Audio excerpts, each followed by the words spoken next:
திருமறை நேரம் Bible Hour presented by the National Bible College. கிறிஸ்துவின் சபையார் உங்களை வாழ்த்துகிறார்கள்.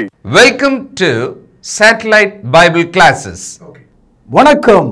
தேசிய வேதாம கல்லூரி மாணவ கண்மணிகளே, தோழர்களே, அருமை பெற்றோரே, உலகளாவிய என் தமிழ் சொந்தங்களே, மீண்டுமாக தேசிய வேதாம கல்லூரி வழங்கும் இந்த நிகழ்ச்சிக்கு, இந்த வான்வழி வகுப்புகளுக்கு உங்களை வரவேற்கிறதுல பெருமகிழ்ச்சி கொள்கிறேன். இந்த நாட்களில் வார்த்தை மாம்சமானார், The Word Become Flesh என்ற தலைப்பில் நற்செய்தியை பாடமாக நாம் கேட்டு வருகிறோம். காலத்துக்கு ஏற்றபடியே வருஷத்தின் கடைசியில் உலகம் முழுவதும் உள்ள மக்கள் கிறிஸ்துவனுடைய பிறப்பை மகிழ்ச்சியாக கொண்டாடக்கூடிய இந்த காலத்தில் அதை நாம் விவரமாகவும் சத்தியத்தின்படியும் விளங்கிக் கொள்வது அவசியமாக இருக்கிறது.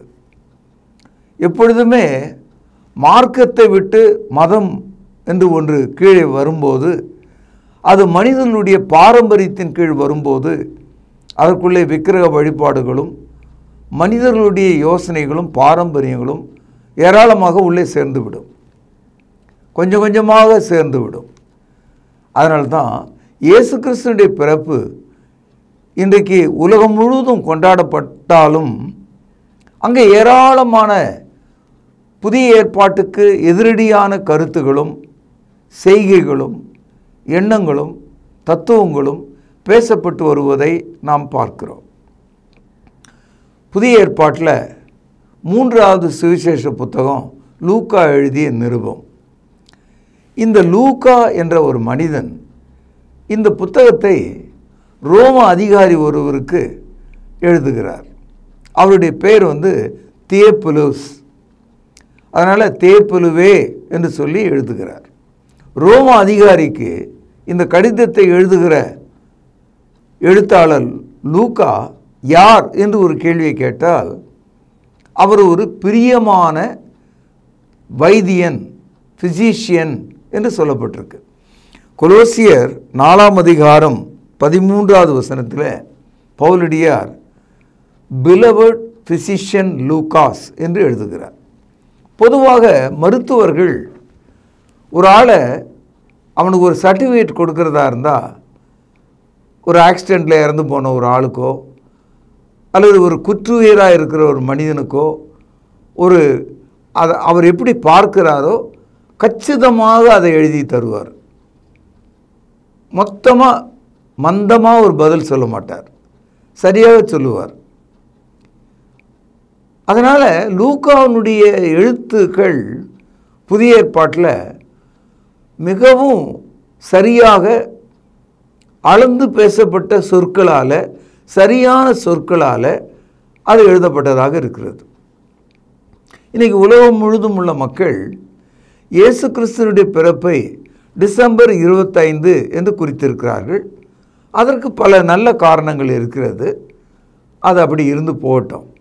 ஆனால் இயேசு கிறிஸ்து என்றைக்கு பிறந்தார், அதோடு கூடிய சூழ்நிலைகள் என்ன, அவர் பிறந்தபோது நடந்த சம்பவங்கள் என்ன, இதெல்லாம் நம்ம புதுசாக நாம யோசித்து ஒரு கற்பனை வடிவங்கள் அதற்கு கொடுக்க வேண்டிய அவசியம் இல்லை. காரணம் என்னென்னா, லூக்கா 2ஆம் அதிகாரத்தை திறந்து படித்தாலே மிக தெளிவாக நச்சென்று கிறிஸ்துவனுடைய பிறப்பை குறித்த அந்த அற்புதமான நிகழ்ச்சி வடித்து எடுத்து காண்பிக்கப்படுவதை மாணவர்களாகி நீங்கள் புரிந்து கொள்ளலாம். உதாரணமாக 2000 ஆண்டுகளுக்கு முன்னால் நடந்த ஒரு சம்பவத்தை, அதற்கான காலம் தேதியை நம்ம தேடுவதாக இருந்தால் புற சூழ்நிலைகளை நம்ம கவனிக்கணும். இங்கிலீஷில் எக்ஸ்டர்னல் எவிடன்சஸ் என்று சொல்லுவார்கள், இன்டர்னல் எவிடன்சஸ் என்று சொல்லுவார்கள். இப்போது இயேசு கிறிஸ்துவனுடைய பிறப்புக்கான எக்ஸ்டர்னல் எவிடன்சஸ், வெளிரங்கமான சில தகவல்களை பார்க்கும்போது, மனிதனுடைய வரலாற்றில் ஆரம்ப மனிதர்கள் குழுக்களாக வாழ்ந்தார்கள். பிறகு பல குழுக்கள் ஒன்று சேர்ந்து ஒரு ஊராக மாறினார்கள், நாடாக மாறினார்கள். அவர்களுக்கு ஒரு தலைவனை ஏற்படுத்தி கொண்டார்கள். பிறகு ஒரு ராஜா அங்கே உருவாகிறான். ராஜாக்கள்லாம் ஆண்டு கொண்டிருந்த ஒரு காலம் போக, உதாரணமாக இயேசு கிறிஸ்துக்கு முன்னால் இந்த உலகத்தை 4 பேரரசுகள் ஆண்டது. பாபிலோனிய பேரரசு, மேதிய பெர்சிய பேரரசு, கிரேக்க பேரரசு, இயேசு கிறிஸ்துவனுடைய காலத்தில் இருந்த ரோம பேரரசு. இந்த 4 பேரரசுகள் உலகளாவிய வேர்ல்டு கிங்டமாக இருந்தது. ரோம பேரரசு ஆளுகிற காலகட்டத்தில் ரோமாபுரி ஒரு சின்ன நாடு, ஆனால் உலகத்தை ஆட்டி படைத்தது. அவர்கள் கையில் இரும்பு அதிகமாக பயன்பட்டது. இரும்பால் ஆன யுத்த கருவிகள் தாராளமாக அவர்கள் கரத்தில் இருந்ததுனால அவர்கள் உலகத்தை மிகவும் பயங்கரவாதிகளைப் போல அடக்கி ஆண்டார்கள். அவர்களுடைய காலத்தில் தான் ஊர் நடுவே சிலுவையை நட்டு அவர்களுக்கு பிடிக்காத ஒரு மனிதனை அல்லது தேச துரோகி ஒருவனை ஊர் நடுவே சிலுவையில் அறைந்து எல்லா ஜனங்களையும் பயப்படுத்துவது, மரண பீதிக்குள்ளாக்குவது அவருடைய திட்டமாக இருந்தது. It was a terror government. அந்த காலத்தில் ரோம அரசுக்கு ஒரு எண்ணம் ஏற்படுது. என்னன்னா, நம்ம ஆட்சிக்குள்ளே இருக்கிற தேசங்கள் எவ்வளவு, அதில் எவ்வளோ பேர் இருக்காங்க, ஆண் எவ்வளோ பெண் எவ்வளோ, அதாவது வேர்ல்டு சென்சஸ், உலக குடி மதிப்பு எழுத வேண்டும், மக்கட்தொகை எடுக்க வேண்டும் என்ற எண்ணம் ஏற்படுது. சகோதரர்களே, பரலோகத்தில் வாசமாக இருக்கிற தேவன் தமது குமாரனை பூமிக்கு அனுப்பும்போது அவர் தேர்ந்தெடுத்த நாள், இயேசு பிறக்க வேண்டிய நாள் எது என்பது அவருடைய சித்தம் என்ன, மனிதனுடைய சித்தம் என்ன என்பதை நீங்கள் விளங்கிக் கொள்ளணும்.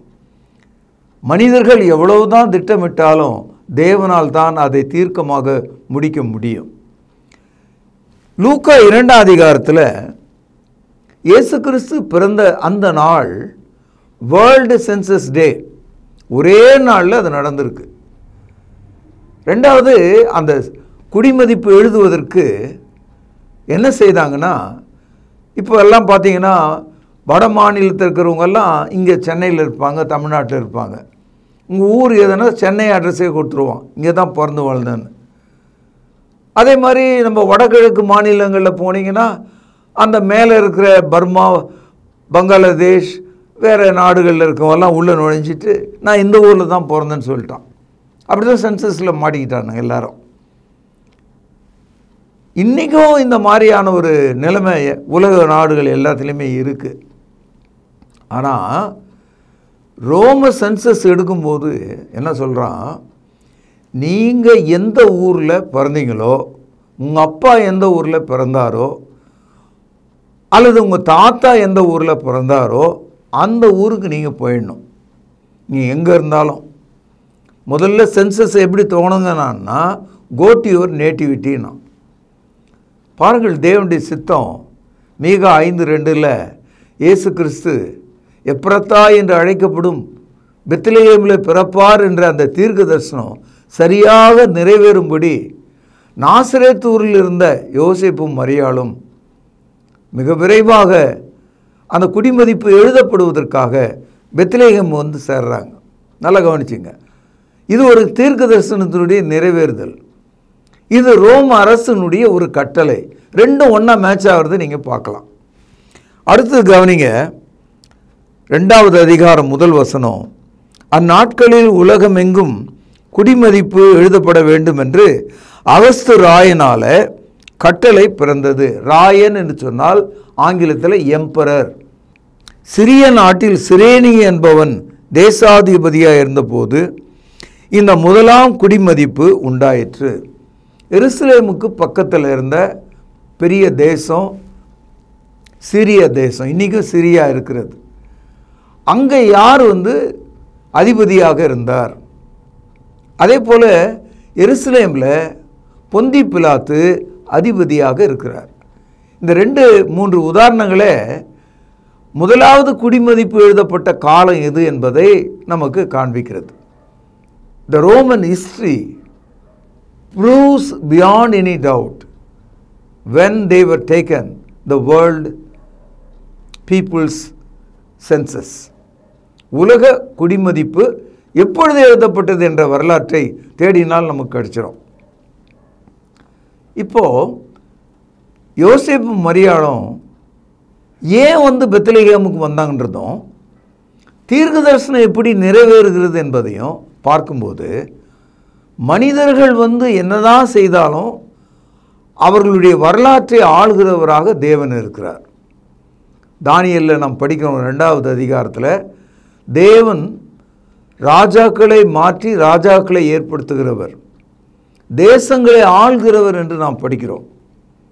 தேவன் தமது குமாரனை அவர் பெத்லகேமுக்கு செல்லும்படி ஏற்பாடு செய்தார்.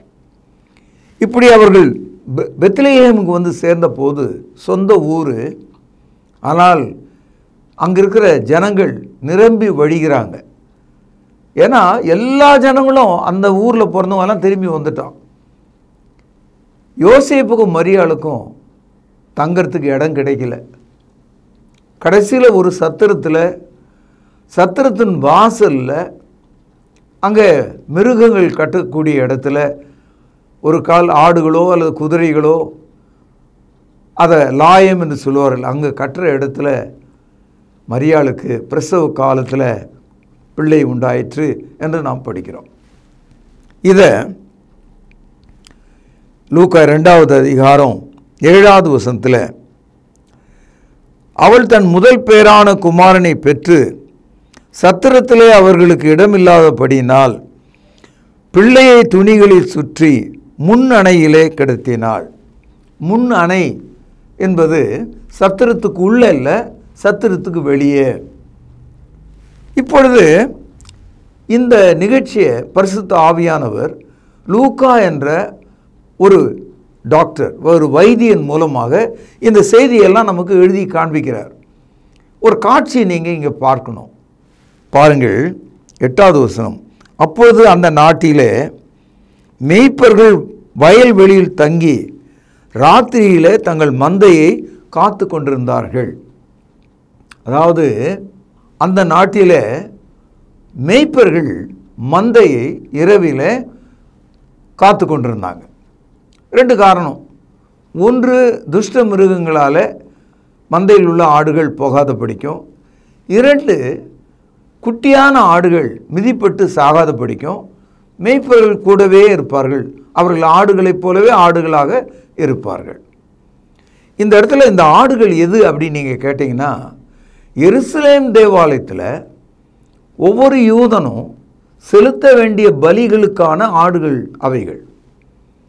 பஸ்கா பண்டிகையில் கொல்லப்பட வேண்டிய ஆடுகள், குற்ற நிவாரண பலிக்காக கொல்லப்பட வேண்டிய ஆடுகள், ஆட்டுக்குட்டிகள் அங்கே டெவலப் ஆச்சு. இப்போ எப்படி நம்ம கோழி பண்ணை அப்படின்னு சொல்கிறோம் இல்லையா, அது மாதிரி ஆட்டு பண்ணை. ஆனால் இந்த ஆட்டு பண்ணை பெரும்பாலும் கறியாக உண்பதற்காக அல்ல, பலியாக செலுத்துவதற்காக இருந்தது. அதனால் அவர்கள் மிகவும் ஜாக்கிரதையாக அதை பார்ப்பாங்க. இந்த காட்சியை மனதில் வைத்தால் யோவான் 1:29 இயேசு கிறிஸ்துவை குறித்து பரிசுத்த ஆவியானவர் சொல்கிறார், இதோ உலகத்தின் பாவங்களை சுமந்து தீர்க்கிற தேவ ஆட்டுக்குட்டி. நீங்கள் இந்த 2வது அதிகாரத்தில் படிக்கும்போது இந்த மேய்ப்பர்களுக்கு நீங்கள் பார்த்து கொண்டிருக்கிற இந்த ஆட்டை விட உலகத்தினுடைய பாவத்தை சுமந்து தீர்க்கிற ஒரு ஆட்டுக்குட்டி பெத்லகேமில் சத்திரத்தில் முன்னணையில் கந்தை துணியில் சுற்றப்பட்டவராக இருக்கிறார், வேணா நீங்கள் போய் பாருங்க அப்படின்னு தேவதூதன் சொல்கிறான். அவர்களும் போய் அதை பார்த்தாங்க. தாங்கள் இதுவரை வளர்த்து வந்த அந்த ஆட்டுக்குட்டியே அல்ல, தேவனால் வார்த்தையாக அனுப்பப்பட்ட தேவனுடைய குமாரனாகிய அந்த ஆட்டுக்குட்டியை பார்த்தாங்க. அதை அவர்கள் விசுவாசித்தாங்க. அவளுடைய இருதயம் சந்தோஷம் அடைந்தது. அந்த மந்த மேய்ப்பர்கள் ஊருக்குள்ளே போனாங்க, பக்கத்தில் உள்ள பட்டணங்களுக்கு போனாங்க. தேவனுடைய குமாரன் பிறந்திருக்கிறார் என்ற அந்த நற்செய்தியை எங்கும் பரப்பினார்கள். அவர்கள் ஆனந்த சந்தோஷத்தோடு போனார்கள். இந்த தகவல் எல்லாம் நம்ம 2ஆம் அதிகாரத்தில் படிக்கிறோம். 9வது வசனம். அவ்வேளையிலே கர்த்தருடைய தூதன் அவளிடத்தில் வந்து நின்றான். கர்த்தருடைய மகிமை அவர்களை சுற்றிலும் பிரகாசித்தது. அவர்கள் மிகவும் பயந்தார்கள். இந்த இடத்துல அவர்கள் என்பது அந்த மந்தை மேய்ப்பர்களை குறித்த விஷயம். அடுத்தது பாருங்க, 10வது வசனம். தேவ தூதன் அவர்களை நோக்கி, 1, பயப்படாதிருங்கள். 2, இதோ எல்லா ஜனத்துக்கும். 3, மிகுந்த சந்தோஷத்தை உண்டாக்கும். 4, நற்செய்தியை உங்களுக்கு அறிவிக்கிறேன். தேவதூதர்கள் மந்தை மேய்ப்பர்களுக்கு இந்த 4 தகவல்களை சொன்னாங்க. அந்த தகவல் என்னன்னா, ஃபியர் நாட், பயப்படாதிருங்கள். எல்லா மனிதர்களும் வாழ்க்கையில் நம்ம பயந்துட்டு தான் இருக்கோம். எதை குறித்து பயப்படுறோன்னா, நமக்கு வரக்கூடிய மரணத்தை குறித்து தான். வேறு எதை குறித்தும் மனிதன் பயப்படுறது கிடையாது. Death is a fearful one, ultimate one. எல்லா மனுஷனுக்கும் இது பயம்தான். அதனால் பயப்படாதிருங்கள். அடுத்தது, இதோ எல்லா ஜனத்துக்கும் என்று படிக்கிறோம். யூதர் மட்டுமல்ல, கிரேக்கர்கள் மட்டுமல்ல, உலகம் முழுதும் எல்லாருக்கும். நிறைய பேர் என்ன நினைக்கிறாங்க, இயேசு கிறிஸ்துனுடைய பிறப்பு யூதர்களுக்கானது, எல்லா ஜனத்துக்கானது. கொலோசியர் 3வது அதிகாரம் 28வது வசனத்தில் படிக்கிறோம். கிறிஸ்துக்குள்ள ஆண் என்றும் இல்லை, பெண் என்றும் இல்லை, அடிமை என்றும் இல்லை, சுவாதீனன் என்றும் இல்லை, யூதன் என்றும் இல்லை, கிரேக்கன் என்றும் இல்லை, எல்லாரும் கிறிஸ்துக்குள் ஒன்றாக இருக்கிறார்கள். There is no untouchability, no casteism, no colorism, no racialism. எல்லா ஜனங்களுக்காக இயேசு கிறிஸ்து தமது சீடர்களை நற்செய்தி சொல்ல அனுப்பும்போது மத்தேயு 28வது அதிகாரம் 19வது வசனத்தை சொல்கிறார், நீங்கள் உலகமெங்கும் புறப்பட்டு போய் சகல இனத்தாரையும் சீஷராக்கி அவர்களுக்கு பிதா குமாரன் பரிசுத்தாவின் நாமத்திலே ஞானஸ்தானம் கொடுங்கள். சகோதரர்களே, உலகம் முழுதும் புறப்பட்டு போங்கள் என்று சொல்லும்போது அது யூதர்களை மட்டும் குறிக்கவில்லை, இந்தியர்களாய் நம்மையும் குறிக்கிறது. அதனால்தான் தோமா இந்தியாவுக்கு வந்தார். இது ஒரு ஆச்சரியமான ஒரு தகவல். இப்பொழுது ஒரு உபதேசம், ஒரு டாக்டர், கிறிஸ்தவத்தினுடைய ஒரு அஸ்திபார கொள்கை ஒன்று அங்கே பேசப்பட்டிருக்கு. இதை 11வது வசனத்தில் நீங்கள் பார்க்கலாம். கவனிங்க, அந்த வசனம் எப்படி தொடங்குதுன்னு பாருங்க. கையில் ஒரு பேனா இருந்தால் அடிக்கோட்டிடுங்க. இன்று, இன்றுனா ஆங்கிலத்தில் டுடே. இன்றைக்கி நான் உங்களுக்கு பிரசங்கம் பண்ணுறேன்னா இன்று. அப்போது இயேசு கிறிஸ்து என்றைக்கு பிறந்தார் அப்படின்னு ஒரு கேள்வி நம்ம கேட்டால், ரோம பேரரசு உலக குடிமதிப்பு எழுதப்பட்ட அந்த நாள் இயேசு பிறந்த நாள் இன்று. அப்படியானால் எல்லா ஜனத்துக்கான மக்கள் தொகையை கணக்கெடுக்கும் காலகட்டத்தில் அன்று எல்லா ஜனத்துக்கான இரட்சகர் பிறந்தார். இந்த இடத்துல டிசம்பர் 25 என்று நாம் படிக்கலை.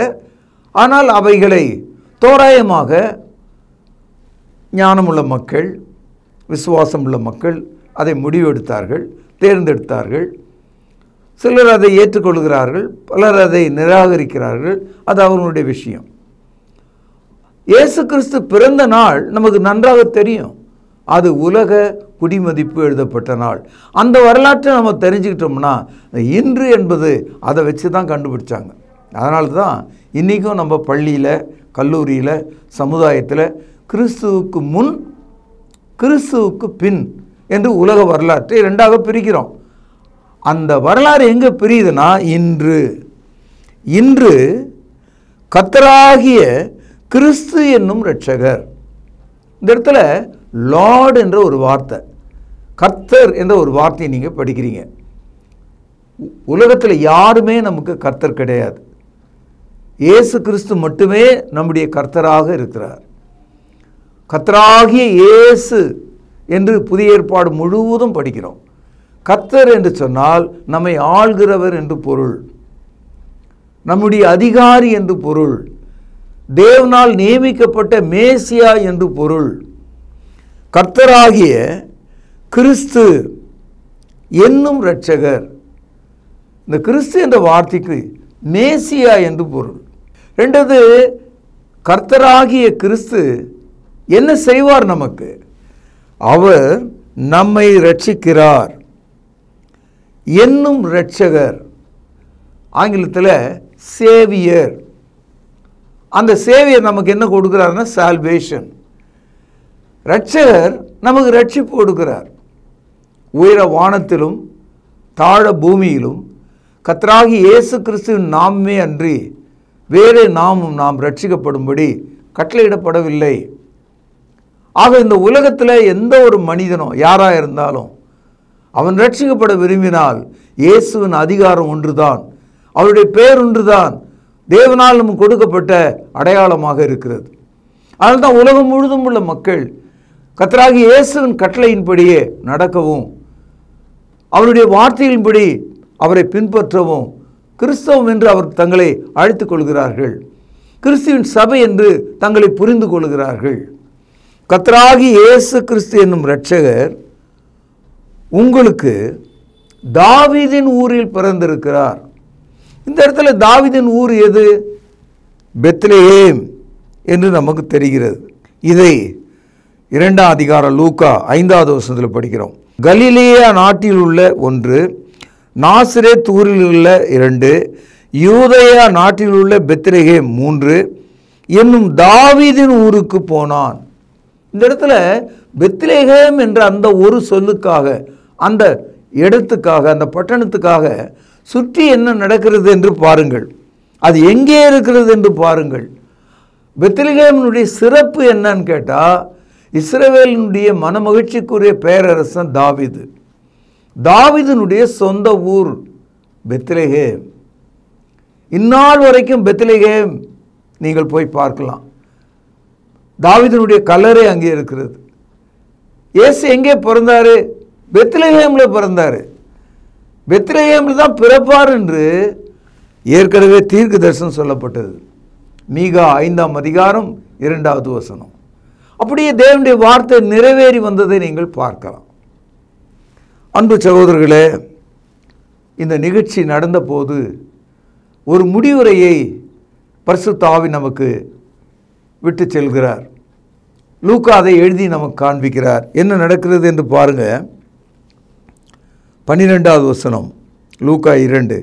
பிள்ளையை துணிகளில் சுற்றி முன்னணையிலே கிடத்தி இருக்கிறார்கள், இதுவே உங்களுக்கு அடையாளம் என்றான். This is the sign. மரியாள் கன்னிகை ஒரு அடையாளம். இயேசு கந்தை துணியிலே பிறந்த ஏழையாக பிறந்திருக்கிறார், அடையாளம். This is the sign. என் அன்பு சகோதரர்களே, நம் அனைவரையும் ஐஸ்வர்யம் உள்ளவர் ஆக்கும்படி அவர் தரித்திரரானார்.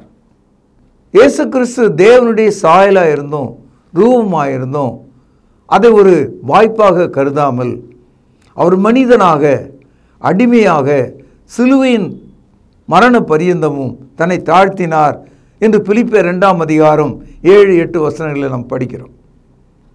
இயேசு கந்தையில் பிறந்து சுற்றப்பட்டதாக ஒரு அடையாளத்தை காண்பிக்கிறார். Look at the sign that Jesus was wrapped old cloth.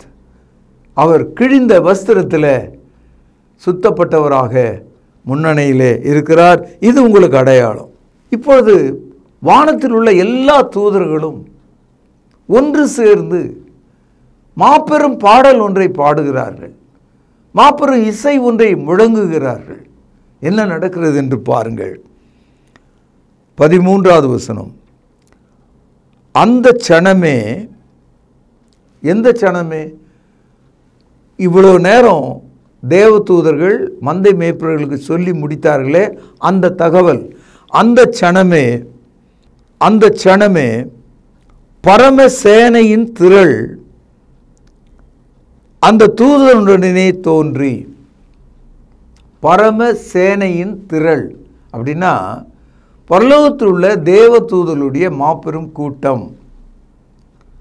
பரலோகமே கம்பீரித்ததாம். Heaven was rejoiced extremely, overwhelmingly. From the bottom of heart, they were rejoicing because God has sent His Son into this world. தேவன் தமது குமாரனை அனுப்பினார். அவரை மாம்சமாக அனுப்பினார். மனுக்குலத்தை மீட்பதற்காக அனுப்பினார். ஒவ்வொருவருக்காக மரணத்தை ருசி பார்க்கும்படி அனுப்பினார். மனிதன் மேல் உள்ள பாவத்தையும் மரணத்தையும் மன்னிக்கிறவராக அனுப்பினார். தேவ சாயலை வெளிப்படுத்துகிறவராக அனுப்பினார். தேவனுடைய முகத்தில் உள்ள வெளிச்சத்தை மனிதனுடைய ஆத்மாவிலே பாய்ச்சுகிறவராக அனுப்பினார். கவனியுங்கள், உன்னதத்தில் இருக்கிற தேவனுக்கு மகிமை 1, பூமியிலே சமாதானம் 2, மனுஷர் மேல் பிரியமும் உண்டாவதாக 3 என்று சொல்லி தேவனை துதித்தார்கள். இதை நீங்கள் காது கொடுத்து கேட்கணும், மனசால ரசிக்கணும், இருதயமெல்லாம் மகிழணும். இந்த காட்சியினுடைய முடிவை கவனிங்க. Glory to God. இயேசு கிறிஸ்துவினுடைய பிறப்பு தேவனுக்கு மகிமையாக இருக்கிறது.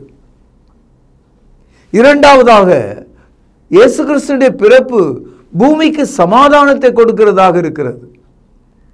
மூன்றாவது, இயேசு கிறிஸ்துவினுடைய பிறப்பு தேவனுக்கும் மனிதனுக்கு இடையில பிரியத்தை உண்டாக்கக்கூடியதாக இருக்கிறது. Good will on man. இந்த 3 சொற்களும் புதிய ஏற்பாட்டினுடைய தலைவிதியை போல் இருக்கிறது. இந்த 3 சொற்களும் புதிய ஏற்பாட்டினுடைய ஆதி சொல்லாக இருக்கிறது, ஆட்சியாக இருக்கிறது, மகிழ்ச்சியாக இருக்கிறது, மார்க்கமாக இருக்கிறது, அனுபவமாக இருக்கிறது. ஒருவன் கிறிஸ்துக்குள் வரும்போது தேவனை தெரிந்து அவருக்கு மகிமை செலுத்துகிறான். ஒருவன் கிறிஸ்தவனாக மாறும்போது தேவ சமாதானத்தை பெற்றுக்கொள்கிறான். ஒருவன் கிறிஸ்தவனாக மாறும்போது தேவனுக்கு பிரியமானவனாக மாறுகிறான், பிரியமான பிள்ளையாக மாறுறான். Glory to God. Peace on earth, goodwill on man. This is all about Christianity. கிறிஸ்து என்பது இதுதான். இயேசு கிறிஸ்துவை பாலகனாக கொண்டாடுகிற இந்த சமுதாயம் தேவனை தெரிந்து கொண்டதா? சமாதானத்தை தெரிந்து கொண்டதா? ரட்சிப்பை தெரிந்து கொண்டதா? தூரமாய் போனார்கள். பண்டிகையோடு தங்களை நிறுத்தி கொண்டாங்க. எல்லாரும் பண்டிகை கொண்டாடுறாங்க, தெரிந்தவனும் தெரியாதவனும் எல்லாரும் கொண்டாடுறாங்க. அதில் எனக்கு ஒன்றும் வருத்தம் இல்லை. ஆனால் நீ அதை தெரிந்து கொண்டாயா? ஏனென்றால் தேவனுடைய ராஜ்யம் புசிப்பும் குடிப்பும் அல்ல. ரோமருக்கு எழுதிய நிருபம் 14வது அதிகாரம் 17வது வசனம். தேவனுடைய ராஜ்யம் புசிப்பும் குடிப்பும் அல்ல, அது நீதியும் சமாதானமும் பரிசுத்தாவினால் உண்டாகும் சந்தோஷமாக இருக்கிறது. சகோதரர்களே, இந்த கடைசி நாட்களில் பண்டிகை கொண்டாடுகிறவர்கள் சாப்பிடுவதிலும் குடிப்பதிலும் வெறிப்பதிலும் உடுப்பதிலும் பாவ செயல்களை செய்வதிலும் விக்கிரக வழிபாடுகளை செய்வதிலும் மயங்கி இருக்கிறதை நீங்கள் பார்க்கலாம். Eating and drinking, it's not your religion. It is a joy of celebration in the Holy Spirit. இஸ்ரவேல் ஜனங்கள் மிக அதிகமான பாவத்தை எப்பொழுது செய்தார்கள் என்று ஒரு வரலாற்றை நீங்கள் தேடி போனீங்கன்னா 1 கொரிந்தியர் 10வது அதிகாரம் 7வது வசனம்.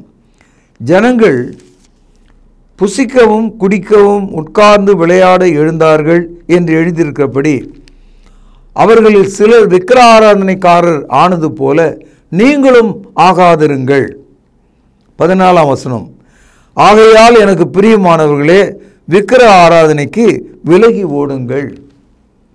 இன்று கிறிஸ்துவினுடைய பிறப்பை நாம் எவ்விதமாக மாற்றிவிட்டோம்? விக்கிரக வழிபாடாக மாற்றிவிட்டோம்.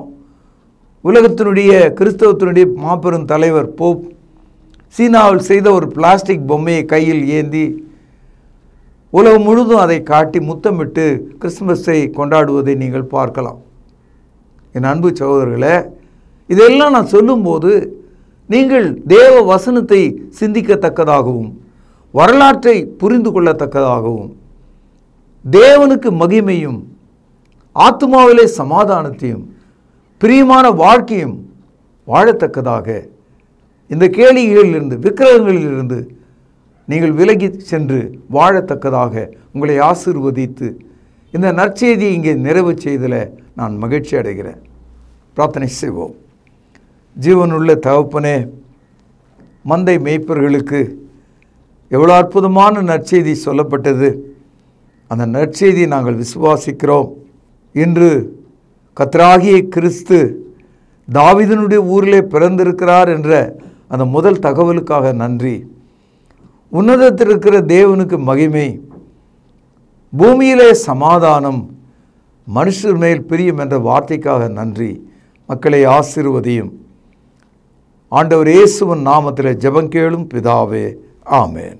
தொடர்பு கொள்ள வேண்டிய முகவரி: திருமறை நேரம், 58 சர்ச் தெரு, குமரன் நகர், சென்னை 6082. செல்போன் 9385500882. கர்த்தாவே, தேவர்களில் உமக்குப்பானவர் யார்? வானத்திலும் பூமியிலும் உமக்குப்பானவர் யார்?